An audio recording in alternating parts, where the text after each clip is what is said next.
Bonjour Kasia. Bonjour Lucie, comment vas-tu? Mais ça va, je vais bien. Et en tout cas, je voulais dire merci de m'accueillir aujourd'hui pour discuter. Oui, avec plaisir. Merci beaucoup pour venir chez moi. Je sais que c'est pas loin de toi, mais merci. Ouais. Voilà, mais c'est gai d'avoir découvert qu'on habite proche l'une de l'autre. Donc, oui, c'est voilà, vrai. C'est chouette. C'est vrai. Du coup, je voulais t'interroger sur une pathologie que je rencontre souvent en cabinet et pour laquelle ça m'arrive quand même souvent d'être démunie par rapport aux résultats. C'est la cervicalgie chronique. Ah oui, oui. Et je sais que tu utilises une méthode et j'aimerais savoir, j'aurais aimé que tu puisses nous éclairer un petit peu sur les stratégies de traitement que tu peux mettre en place pour peut-être avoir des meilleurs résultats que moi. Oui, j'essaie de répondre à ta question. J'espère que mon niveau de français est suffisant pour le faire. Ouais. Mais sinon, s'il te plaît, aide-moi. Ouais, je t'aiderai à trouver les mots si merci s'il beaucoup. te manque. Merci beaucoup. Donc, c'est vrai, il y a souvent des patients qui, après 2-3 séances de kinésithérapie, vont mieux et la douleur a disparu totalement. Je pense que ce sont les cas simples.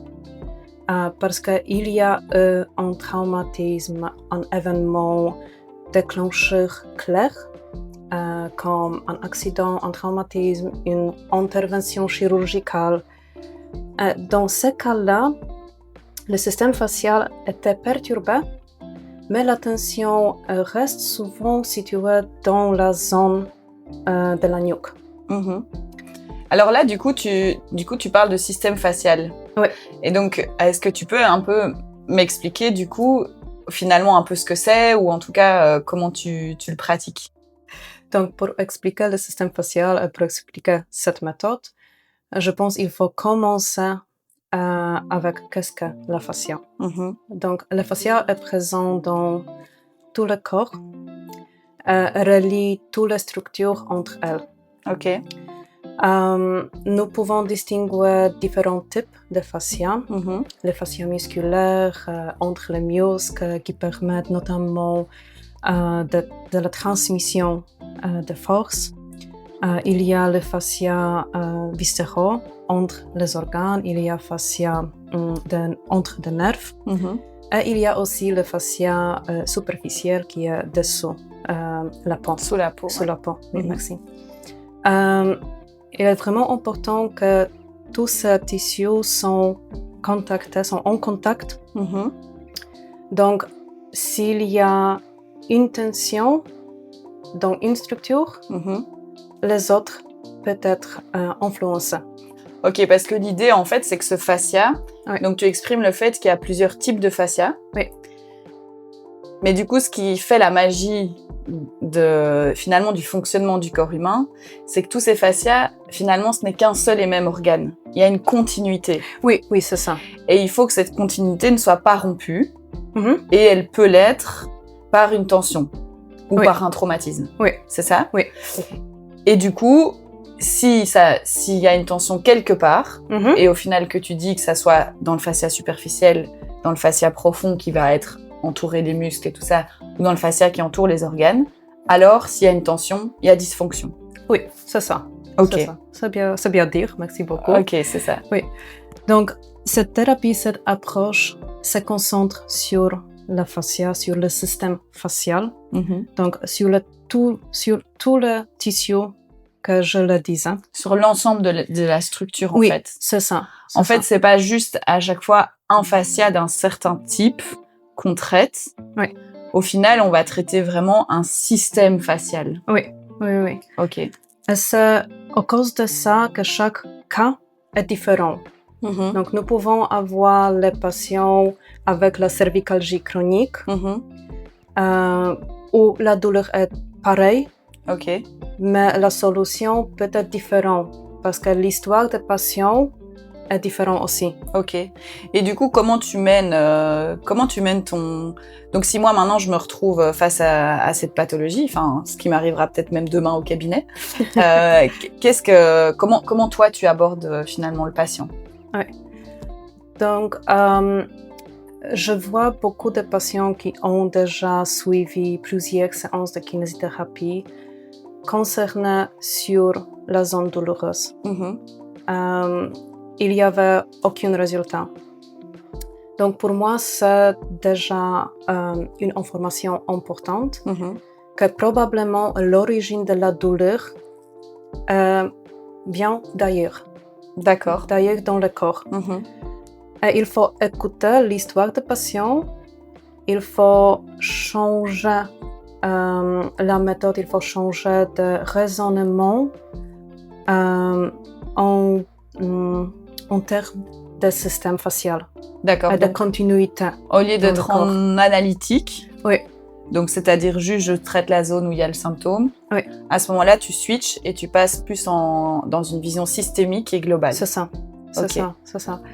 Parce que la première chose que je cherche, que je veux comprendre quand j'ai un patient, c'est si il y a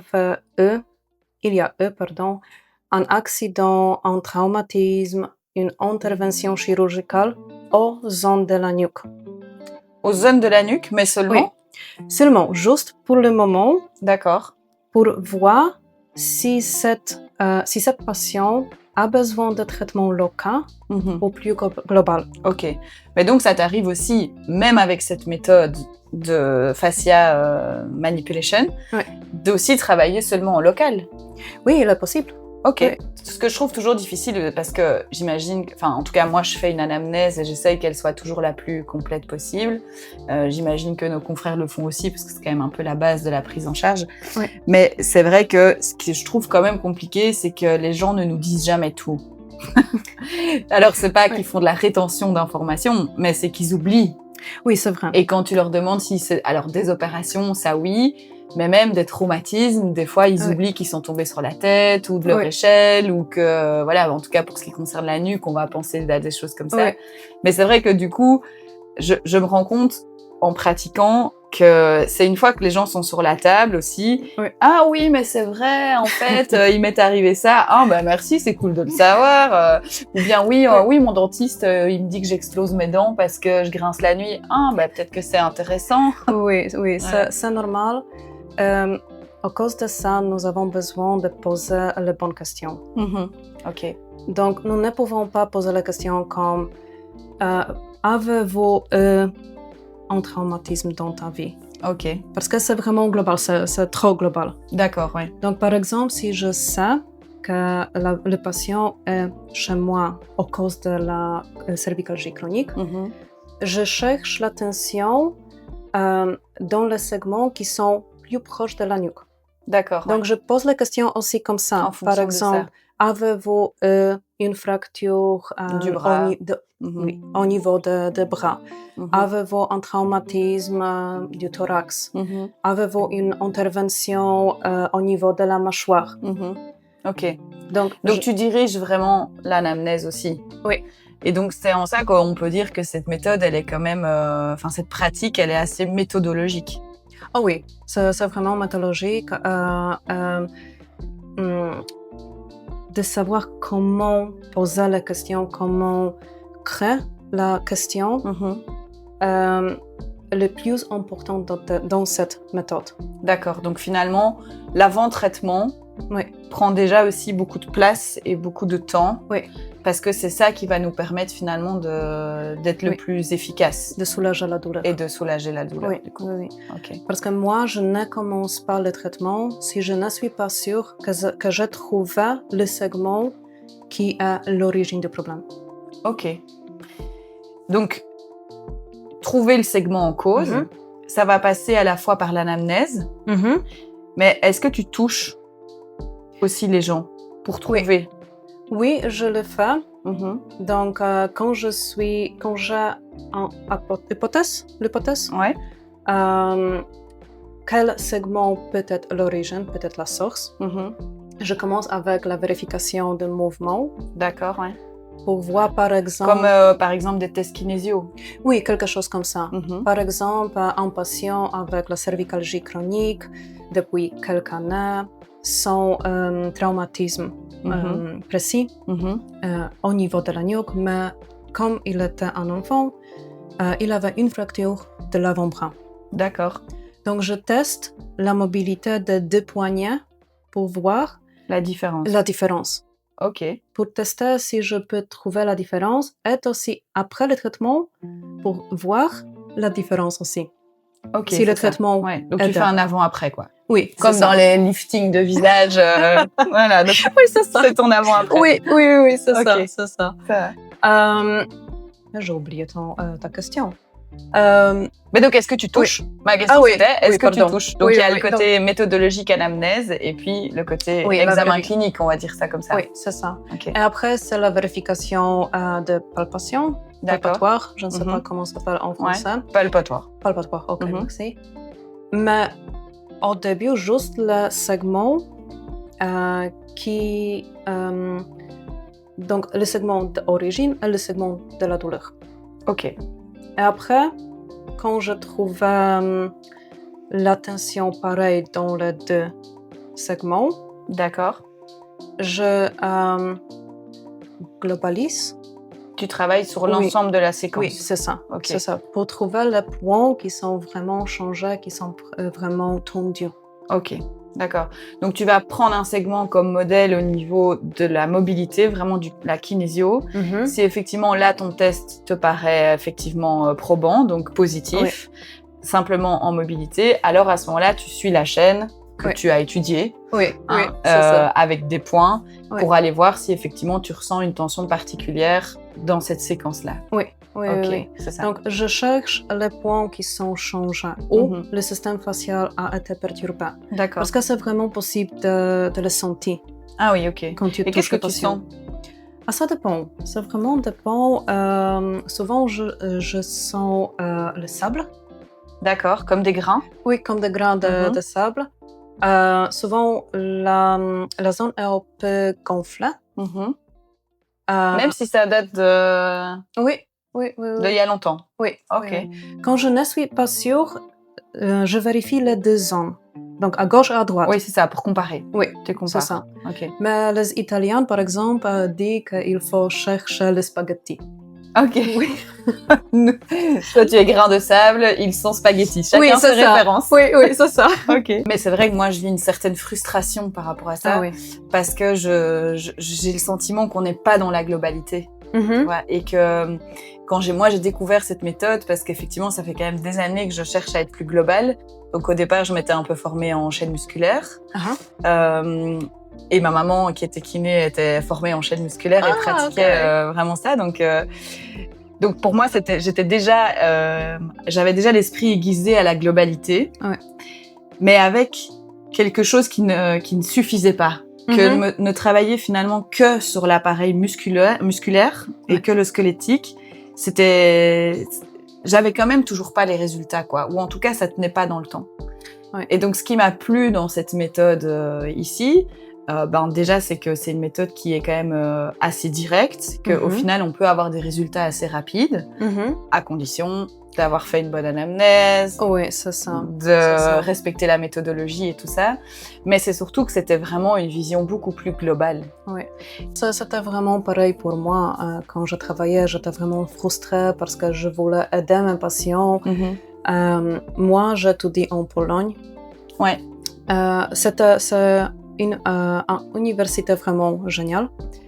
Mais je ne sais pas comment ça fonctionne ici en Belgique, mais les études se concentrent sur les muscles individuels.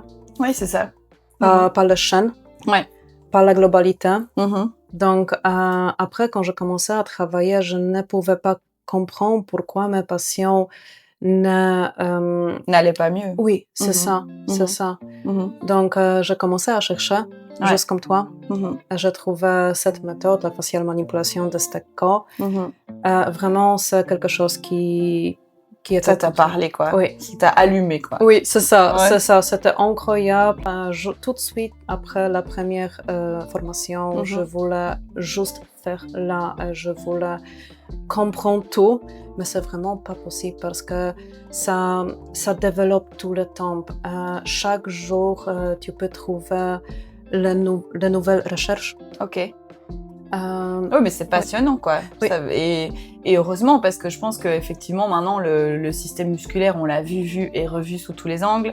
Le système nerveux aussi, au final, quand même. Même si ça reste un peu, pas toujours la même chose partout, mais voilà. Et donc ici, on rentre dans une nouvelle structure à qui, au fur et à mesure des jours, des années, mais ça va assez vite, à qui on commence à attribuer encore plus d'importance parce qu'on se rend compte que ce fascia joue énormément de rôle dans le corps, en fait. Ah oui, voilà. Oui. Aussi, par exemple, parce que nous avons commencé de parler sur la cervicalgie chronique. Oui, on s'est éloigné, mais on y revient. Oui, mais aussi dans cette zone, le fascia joue un rôle énormément parce que dans la zone, au niveau de la nuque et au niveau du bassin, les différents types de fascia sont vraiment plus proches entre eux. Si une structure ne fonctionne pas bien et tendue, les autres sont impactés. Ok, bah oui, puisque tout est proche, quoi. Oui, c'est ça. C'est ça. Tout est encore plus proche, quoi. Oui. C'est pour ça, quand nous avons par exemple un traumatisme, un accident en voiture avec le whiplash, c'est la nuque qui est concernée. Donc, ça, un accident, c'est un événement déchirant précis qui perturbe le système fascia. Et dans ce cas-là, nous pouvons travailler le cas. Oui, c'est ça. Comme on en revenait tout à l'heure, il y a eu un traumatisme précis. Donc là, en fait, on a déjà la clé assez vite finalement de la cause de la douleur. C'est ce traumatisme-là. Oui. Okay. Mais par exemple, nous avons un patient après le whiplash. Mais le whiplash, il y a plusieurs années depuis. Après. Ça s'est passé il y a longtemps, Oui. Il n'avait aucun problème après le whiplash. Mais maintenant, il a commencé d'avoir des problèmes avec le bras. D'accord. Et il ne sait pas pourquoi, parce que la douleur au niveau des bras a commencé progressivement. Donc, au début, elle est légère, mais avec le temps, elle est devenue plus importante. Plus intense et plus régulière, sans doute. Oui, c'est ça. Donc, le bras n'est pas d'origine du problème. Probablement, c'est l'accident en voiture qui est l'origine, qui est la source. Mais donc là, on n'est plus vraiment... Finalement, le patient ne va pas venir avec une cervicalgie. Il va venir avec une douleur d'épaule ou de bras, quoi. C'est ça. Et là, de nouveau, tu remènes l'enquête et tu découvres qu'il a eu un accident de voiture. Mais que limite, il ne l'a pas nommé puisqu'il n'a pas de problème de nuque. Oui, c'est vrai. Voilà. C'est vrai. Mais en fait, on pourrait apparenter ça à une cervicalgie chronique. Oui, c'est une cervicalgie chronique, oui, c'est vrai. Si après 2-3 séances de traitement local, de massage, des exercices, de mobilisation, la situation du patient ne change pas, peut-être il faut changer le raisonnement. Et le point de vue. Essayer d'écouter le patient, essayer de chercher quelque chose, de remonter dans le passé. Il y a une phrase qu'on m'a dite, c'est « All is gold ». Oui, c'est ça, ça. Je connais aussi, mais je n'étais pas sûre si je peux le dire en anglais. Oui, tu peux. Je crois que... Donc, tout ce qui est vieux est d'or. Oui, voilà. C'est ça la traduction. All is gold. Oui, all is gold, où tu peux chercher le grandfather of the mafia. Oui, c'est ça. Ça. Donc, quand tu commences à poser la question, vraiment, cherche un événement précis.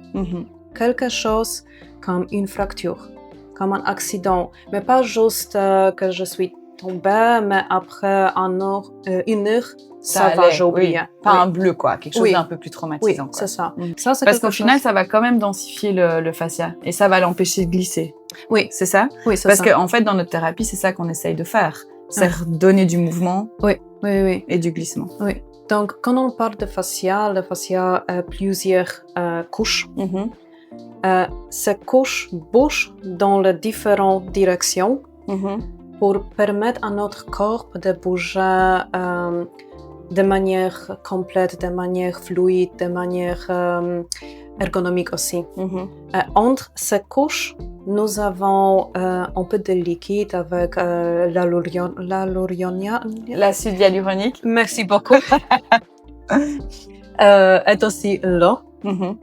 Mais dans certains cas, ce fluide change sa structure et devient comme un glue.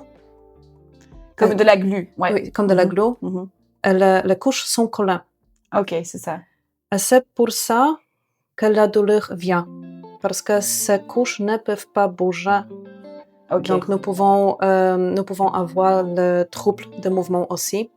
Mais aussi la douleur. Oui, aussi la douleur. Puisqu'il y a plein de nerfs dans tout ça. Oui, c'est ça. Ouais. Oui. Donc, quand nous travaillons comme le thérapeute de la fascia manipulation, nous essayons d'enlever la température. Relever la température. Relever la température dans le tissu où le glissement est perturbé. Donc on essaye en fait de le dédensifier. Oui. Et grâce à la manipulation qu'on va essayer d'appliquer dans tous les sens dans lesquels pourrait aller le tissu, on essaye de lui redonner une bonne direction et une bonne fluidité. C'est ça. Et ça passe par à la fois le fait de chauffer, donc vraiment mécaniquement, donc rendre plus fluide et redonner une direction. Oui, c'est ça. C'est ça. Okay. Et créer aussi l'inflammation. Ouais.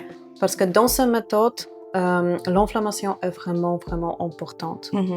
Du coup, on s'est vu aujourd'hui parce qu'on avait envie de pouvoir en discuter. Moi, j'avais envie que tu m'éclaires sur tout ça. Mais moi, ce qui continue à me frustrer, c'est le fait que moi, personnellement, j'ai difficile à continuer à me former.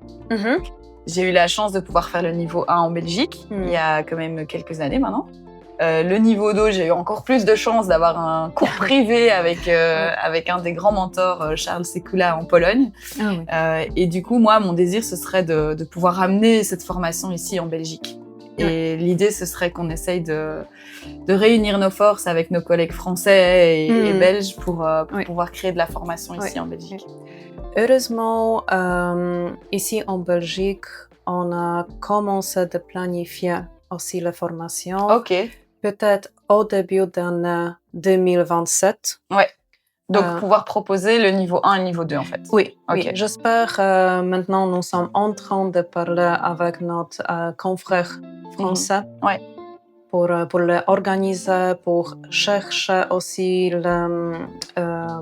l'enseignant, les profs. Mais ça, je pense qu'on les a, en fait, les profs.